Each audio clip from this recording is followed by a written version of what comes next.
Salut, c'est Pierre Martin.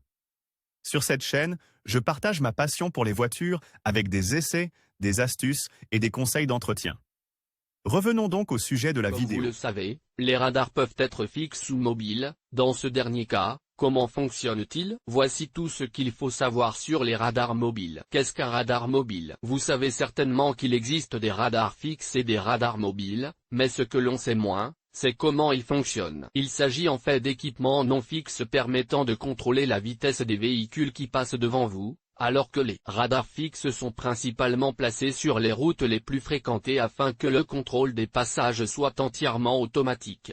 Les radars mobiles peuvent être transportés et placés n'importe où, bien que leur utilisation soit généralement réservée aux villes et aux agglomérations. Une caractéristique importante de cet équipement est le fait que l'automobiliste, en cas d'amende, doit pouvoir contester immédiatement la sanction, et la présence d'un agent est donc toujours nécessaire. Ceci étant dit, voyons en détail comment fonctionnent les radars mobiles. Fonctionnement des radars mobiles. Il existe deux catégories de radars mobiles, les télélaisseurs et les caméras vidéo mobiles. Si l'objectif final reste la détection des excès de vitesse, la différence réside dans leurs caractéristiques et leur fonctionnement. Alors que les dispositifs fixes de détection de la vitesse fonctionnent au moyen d'une cellule photoélectrique, les radars mobiles collectent les données nécessaires grâce à des faisceaux laser et infrarouges, des appareils photo et des caméras vidéo. Le premier type, le télélaser, est certainement le plus puissant, car il est capable d'agir à une distance d'1 kilomètre tout en prenant une image claire de l'infraction,